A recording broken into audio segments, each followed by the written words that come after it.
Hey, hello everybody, welcome back to the channel. Now I put a little poll up maybe a month or two ago now by the time this video goes up for the next Matchbox build. The M-16 half-track, the Jag Panther, the Puma armoured car, and I think the T-34. But the M-16 came out on top by quite a margin. I think this was about 41%. The Puma and the Jag Panther were about 24% each, and the T-34, not a lot of love for the T-34. That was down at 11%. So we're going to build this one. A few things first. I've been told by a few subscribers that I'm not pushing the channel enough. So I'm not saying, if you would like to, subscribe, like and share, I believe is the phrase. If you want to do that, that's great. If you don't, that's equally as good as well. I'm just doing this for fun. But if you want to do that, that's up to yourself. A couple of other things. I have had a few issues with YouTube at the minute. They have, I don't want to say attacked the channel, but they have taken down several videos over the last sort of 2 months. The first one they had a go at was the Airfix BF110. The Airfix 1/72 scale BF110 I put up about a year and a half ago. It's like a 90-second montage of the aircraft. It has no offending sort of mid-20th century German symbols on it whatsoever, and there's no commentary on it. However, I got a strike for being hate speech. I did appeal that, and that was reinstated. Then a couple of weeks later, they had a go at the Hannibal 2, like the Squadron 1/72 scale UFO, the sort of sci-fi fantasy thing. Again, no commentary on that, just a 90-second video of finished images. Struck down by YouTube for hate speech. Yeah, whatever. Again, there's no offending symbols on that model. That appealed that appeal failed, so I had to take an inclusive and diversity course to get back onto YouTube. So I did that. Then a few weeks later, they had a go at the Land Cruiser P1000, the 144 scale, the Rat from TACOM, the big tank. I appealed that. That one was successful. Then a few weeks after that, they had a go at the Edward 148 scale FW190 D9. Again, a 90-second video of just images of no offensive markings whatsoever. They were all obscured. That was hit for hate speech and taken down. Again, there was no commentary on it whatsoever. I appealed that one. That appeal failed, so I've got a strike on the channel for those two that fail. I have no idea how YouTube operates. It's purely done by bots. But just because I build a certain model from a certain time in history of a certain nation does not mean I endorse that political view whatsoever. And I can't believe anybody thinks that people do that. We build models for fun. We don't build it to endorse a political ideology. So I'll have a few more YouTube videos up of German aircraft, but they're going to be the last. I'm going to be putting no more up, so that's the end of them, I'm afraid. Sorry about that. So that's a bit. I've rankled a bit. YouTube rankled a bit about that. That sort of assertion of hate speech on my channel, which is very annoying. But anyway, enough of that. Let's get back on to building models. And like I said, I do appreciate all your views and comments. So we'll keep going and see how far we'll get before they actually just get totally censorious and just end channels like this. I mean, it's only a small channel. Right, okay, so enough ramblings. The M16 came out on top. A fantastic box art. That's Roy Huxley box art. So you've got your M16 half-track motoring along on its way to the River Rhine, having to go to a couple of FW190s. How are you supposed to hit something that's moving while you're on the move? I mean, good luck with that, especially with 50 cals. The range ain't that great for knocking down things out of the air. But never mind, it's a great kit. I've built this many times. This is a later box, I think it's about 83 or something like that. Yeah, 1983. It is still sealed. So as long as, if the tracks are okay, we're all good to go. But I haven't been inside it, so let's open it together. Sorry, Peter. But we're going in. Opened it a bit more competently this time. Have a sniff of that. Right, a brand new Matchbox model. So let's have a look inside. I said we'll have a look at the tracks first. So if they're buggered, we're in a bit of bother. But I don't think they will be. So they are the silver tracks, and they are pretty flexible, so we're going to have no problem with them. And I'm going to be using them because the real tracks on the real vehicle are sort of rubberized anyway. So we've got two sprues, the green sprue. So we've got chassis, fenders, bonnet, back plate, the M16 turret itself, side walls, side parts of the vehicle. Your two sort of cuttings for the railway, which is this one here, which is a great base, mind. The base for the half track, wheels, running gear. You only get one figure with this, but at least he is stationary, so you might have a better chance of hitting something. But otherwise, that's that. They look really, really good. Can't wait to start this. Transfers in peak condition. We'll have no problems with them. We'll do the Calamity Jane one, I think. Let's have a quick look at the instructions. I'm not going to go bother with the history of the vehicle. We're just going to get straight on with the build. So I'll start off by building the front axle. Basically just following the instructions. Fairly straightforward. 5 simple steps. And the diorama base.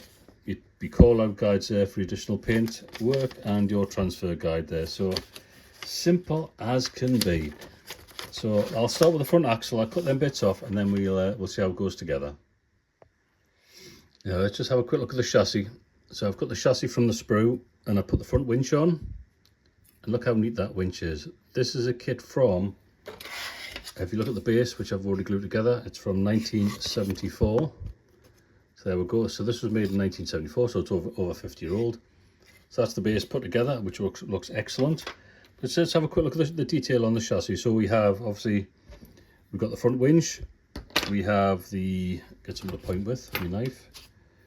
Obviously we've got the sump for the engine, the gearbox and transfer case, so it splits the power to the front axle. We've got a silencer, we've got the exhaust, the back axle, which drives the tracks. We look at the back, we've got some lovely little spring detail there as well. So that is exceptional detail for that time period.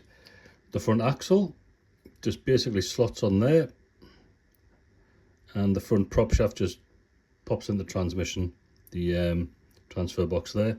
So all we need to do is just make sure we're lined up, get a little bit of Tamiya extra thin cement, pop it on there, and pop it on there, and just double check I've got it right, sitting right,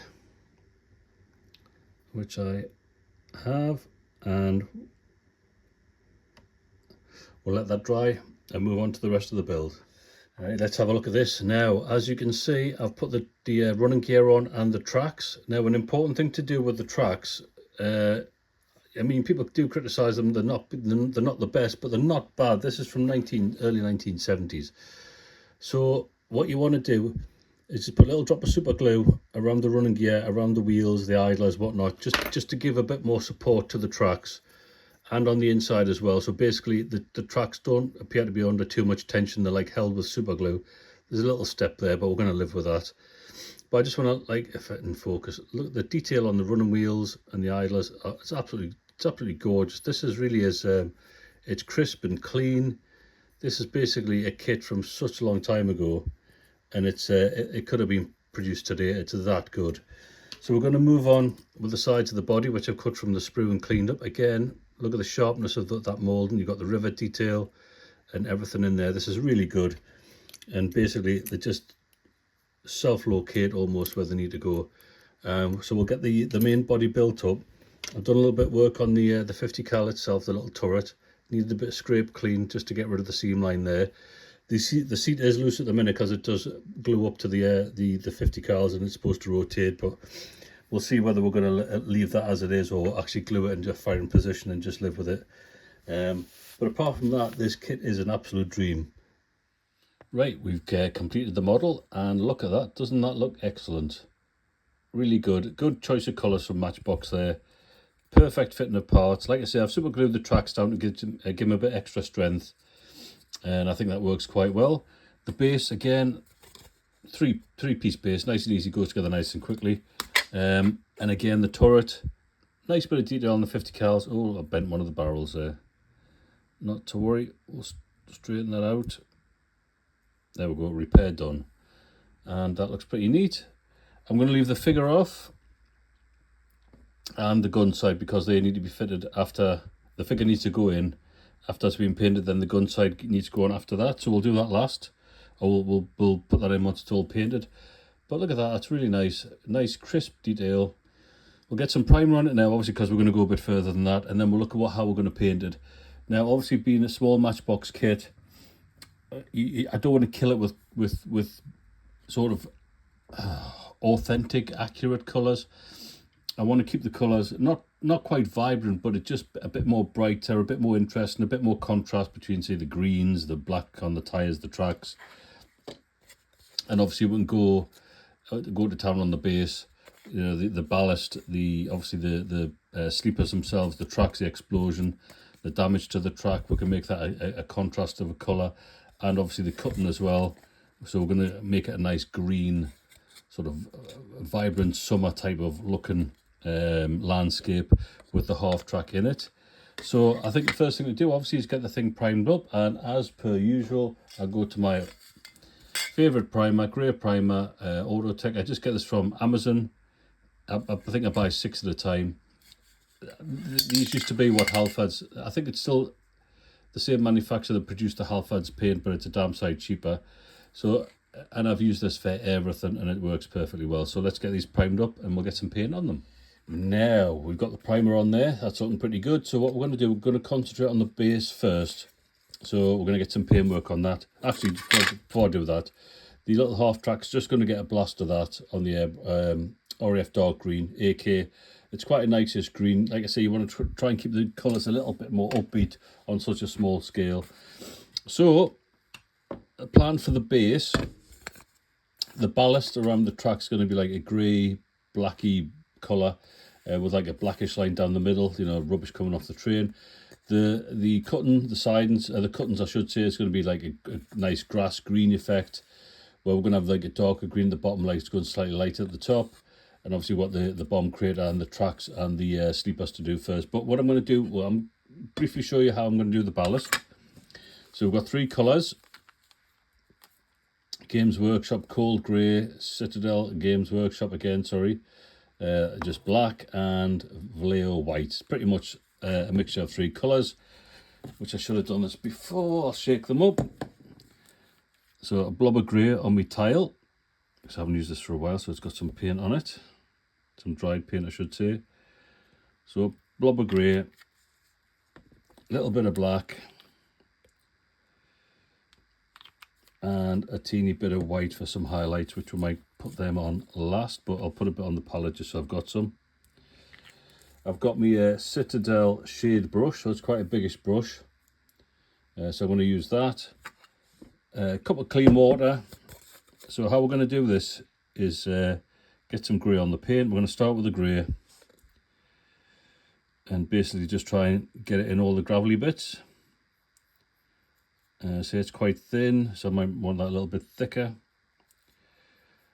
So while it's still wet, I'm going to get a little bit of black and just sort of put it on the insides there. Give it a bit of shadow. As you can see, clean the brush a bit, and then with the white, I'm just going to like dab it in a bit of highlights there. So I'm going to do that now, and then we'll come back and do the grass. I don't know if you can see that. It's a bit thin, like I say, so I might have to do a couple of coats. But I'll crack on with that, and then I'll show you the result. And there we have the grey on. You can see how I've like sort of got a bit of shading on the ballast there. But like I say, it's a bit rough and ready, and that's just the start. So next I'm going to do the cuttings. Now I'm going to go with, again, this is an olive green from Vallejo. We're going to use a bit of Humbrol acrylic yellow and a teeny bit of Vallejo, sort of like a pale sand colour. Now I'm going to do the same sort of technique on the cutting, but I'm going to work from the bottom up, as it were. So we're going to go from dark green, a little bit of yellow here and there, and a little bit of sandy colour near at the top to like give it sort of like a bit of variation in the grass. Almost like it's drying out, so we're in like late summer or summertime. So we're going to get some of that on there. Like I said, I'll just briefly show you what I mean, and then I'll go and do it. A little bit of yellow just to lighten it up a bit around the top there, and basically let capillary action do the work, so it feeds into each other. Again, it's a little bit thin, that paint. Don't have to be too careful with it. Again, a bit of the yellow on there, and let it all fade into each other, and we'll get a nice sort of effect there. So I'll continue to do that. Oh, and yeah, obviously with the sandy lighter colour, just a couple of little dabs on the top there. So it's almost as if we're painting a painting. Okay, let's finish that off. All right, and there we go. So that's the cuttings done, the little grass verges, and that's dried quite nicely. Now we've got like quite yellow on the top, so we're going to add some sort of flower detail later on. It looks like it's flowering, give it a bit of brightness. Now we're going to do the bomb creator again using the same techniques. I've got three, so I've got black, earth and slightly lighter earth. So we'll start with the dark in the middle and work our way out. Now we're going to use this smaller brush, which is a Humbrol number 2. So it's quite an oldish brush, but that'll do the job. So again, teeny bit of water. We'll go with the dark earth first. Paint around the bottom,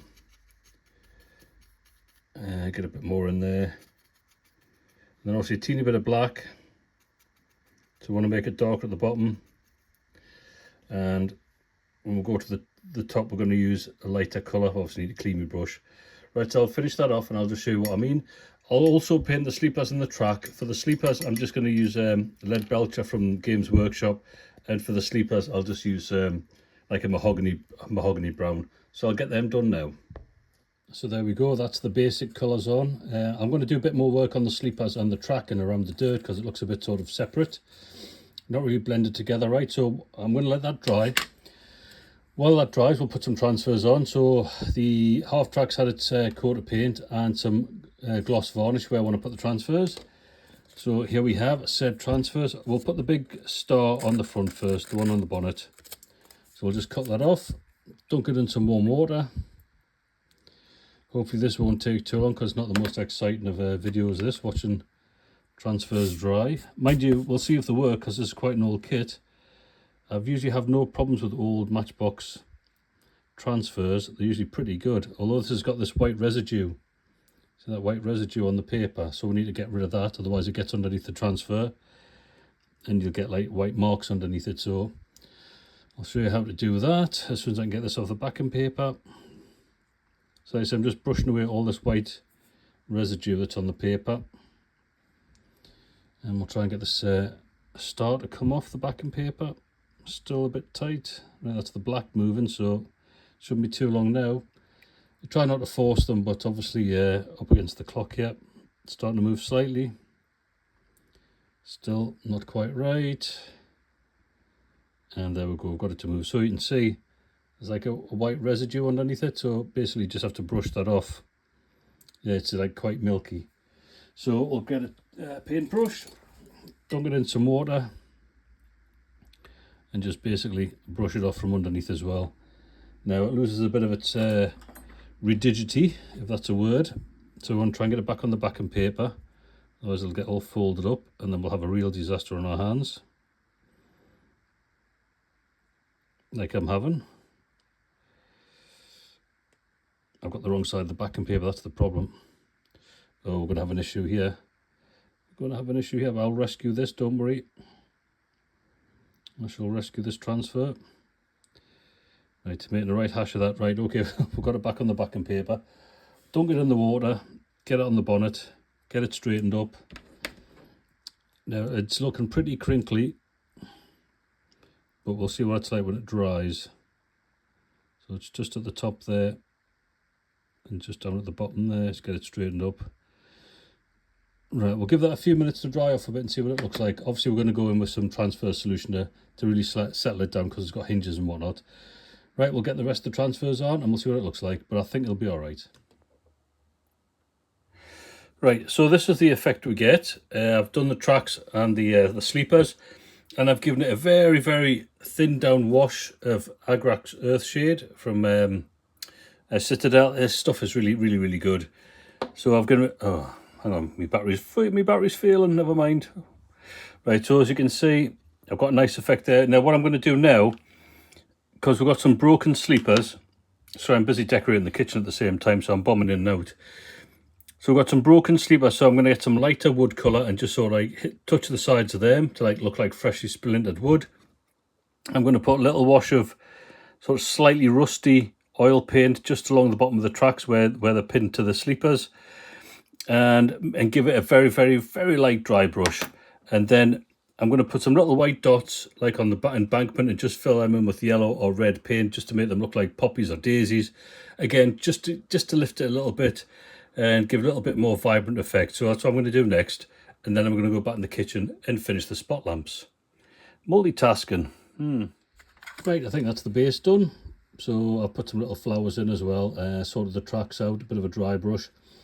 I'm going to give it a coat of matte varnish when I do the vehicle at the same time. I quite like the sheen you get from those Vallejo paints and the Warhammer paints, but to match up the vehicle it's going to have to be flat based.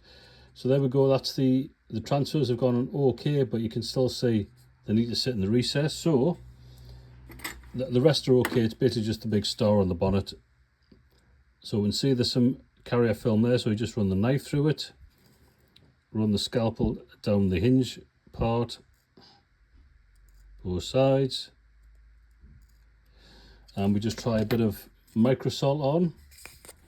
So pop the lid of that, grab a paintbrush, that one will do, and basically just dab it on, and that should hopefully settle into the hinges.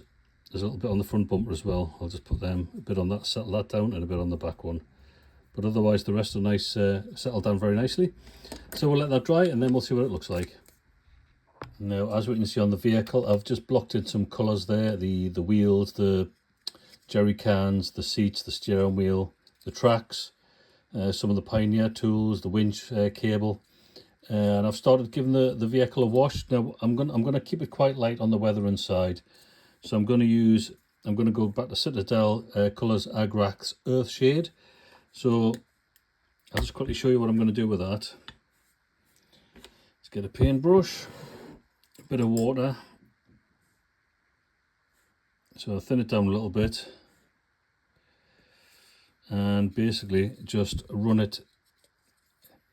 I've already started a bit actually, just sort of gently run it around the outside of some raised detail. And like I said, I want to keep the weathering quite fine on this and quite light. So around the hinges, let's see what I can do with this without messing it up.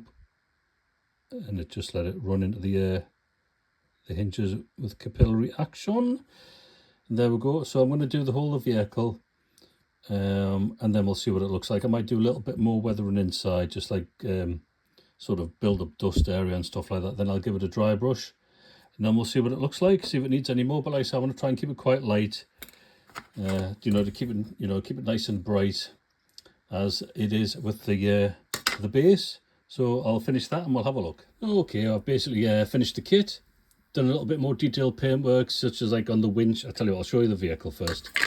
Such as on the winch, the Pioneer tools, the jerry cans, the gunner there, if you can see him in there, blazing away with these 450 cals. A bit of work on the seats as well. Some lights being painted, transfers have gone on, and it's had a coat of matte varnish. Like I said, I didn't go over the top with the weathering on it. Kept it quite light. It could have done with a bit more dusting, but I think we'll live with that. It looks like a quite nice, a fresh sort of vehicle on the front line. So that's that. The base, like I say, has already had a coat of matte varnish and settled it right down. So when I put it together, it doesn't fit very well, but there you go. So I'll go forward a bit more. So there you go. There's the finished article. So I have the M-16 half track with its 450 cals. I'll leave the turret spinning. I could glue it down. Single crewman, which is a shame because if you look on the box art, they've got like quite a few crew in the back reloading the guns, which would have been quite nice. But never mind, you can't have everything. So a great kit, nicely fitting model from the early 70s. Great imagination. People do ask, why do I keep building these Matchbox kits? Particularly Peter Huxley, a bit of a collector of Matchbox kits. But the reason is not just nostalgia, is that no one else has done these before. No one's made these little dioramas. It's just an open goal for some manufacturer to sit there, do a range of 1/72nd scale kits, and just do these little simple dioramas. It's brilliant. They're excellent. I think the company that's probably best placed to do that is IBG, because they make some fantastic 1/72nd scale kits and lots of like British stuff as well, which I might feature shortly in a new video. But otherwise, there we go. I hope you liked it. Hope you enjoyed it. Like I say, if you like it, give us a like, share and subscribe, please. But I'll put some pictures up at the end of the final, so you know, better higher quality pictures rather than just this through the phone. And again, thanks for watching, and we'll see you in another video sometime soon.